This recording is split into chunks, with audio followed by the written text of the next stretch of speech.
बहुत कम ही आपको ऐसी फिल्म देखने को मिलती हैं जो इंटरटेनिंग होने के साथ साथ उसकी कहानी भी ज़ोरदार भी हो, और किरण राव की लापता लेडीज़ यहीं पर काम करती है। सबसे पहले किरण की तारीफ की जाती है कि उन्होंने दो ऐसी दुल्हनों की कहानी जिनकी ट्रेन में गलती से अदला बदली हो जाती है उसे बखूबी पर्दे पर उतारा है। नए सितारों से भरी ये फिल्म 1 मार्च को सिनेमाघरों में रिलीज़ होने के लिए तैयार है।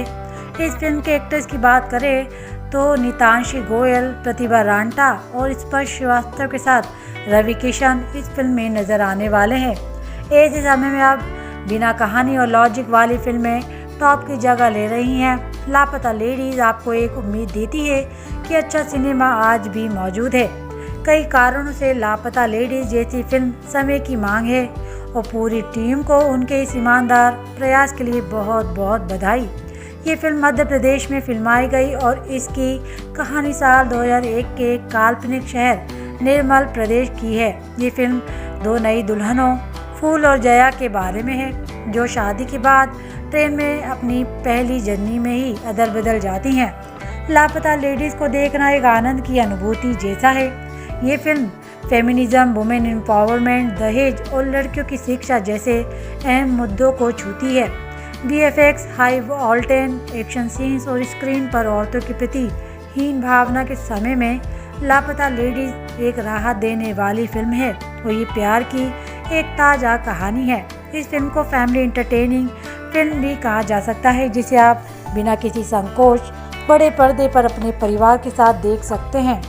तो क्या है फिल्म की कहानी, चलिए जानते हैं। फूल यानी कि नितांशी गोयल और जया यानी प्रतिभा रांटा जो नई दुल्हन हैं, उनके चेहरे एक जैसे लाल घूंघट के पीछे छिपे हुए हैं। दोनों अपने दूल्हे के साथ खचाखच भरी सेकंड क्लास की ट्रेन में अपने अपने ससुराल जा रही हैं। उनकी किस्मत तब यू टर्न लेती है जब फूल का पति दीपक स्पर्श श्रीवास्तव रात में गलती से जया को जगाता है और उसे अपने घर अपने गांव ले जाता है। इस बीच फूल खुद को छोटे स्टेशन पतीला में स्टेशन के निवासियों के ग्रुप के साथ फंसा हुआ पाती है जिसमें स्टेशन में रहने वाले लोग भी शामिल हैं और एक चाय की दुकान की मालकिन मंजूमाई यानी कि छाया कदम भी। इसके बाद जो होता है वो सिर्फ कॉमेडी ऑफ एरर नहीं है बल्कि कई जरूरी सामाजिक मुद्दों को बेहतरीन ढंग से उजागर करती है। दोनों युवा एक्ट्रेस नितांशी गोयल और प्रतिभा रांडा ने भटकी हुई दुल्हन के रूप में खूबसूरत काम किया है। बिल्कुल अलग स्वभाव वाली दोनों लड़की किरदार में बिल्कुल फिट बैठती हैं। फूल के रूप में नितांशी गोयल इंट्रोवर्ट है और अपने शर्मीले लेकिन आत्मविश्वासी अवतार में माहिर हैं। गोयल के कैरेक्टर के अपोजिट जया पुष्पा के रूप में प्रतिभा रांटा चौकस और प्रैक्टिकल हैं जो मुसीबतों से डरते नहीं बल्कि उनका बहादुरी से सामना करती है और अपने लिए एक नए मौके की तलाश में रहती है।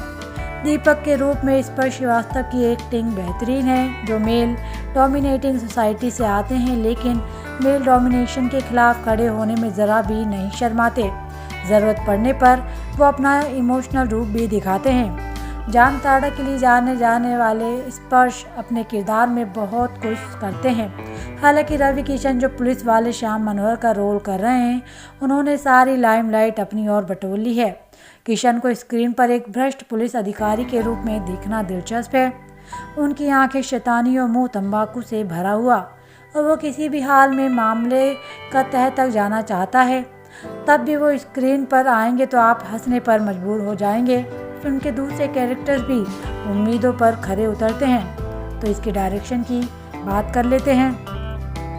किरण राव ने एक बार फिर अपनी कला को साबित किया है और वो जब बात गहरी जड़ों वाली फिल्मों की आती है तो वो उस शैली में माहिर हो जाती हैं। धोबी घाट के बाद ये उनकी दूसरी फिल्म है।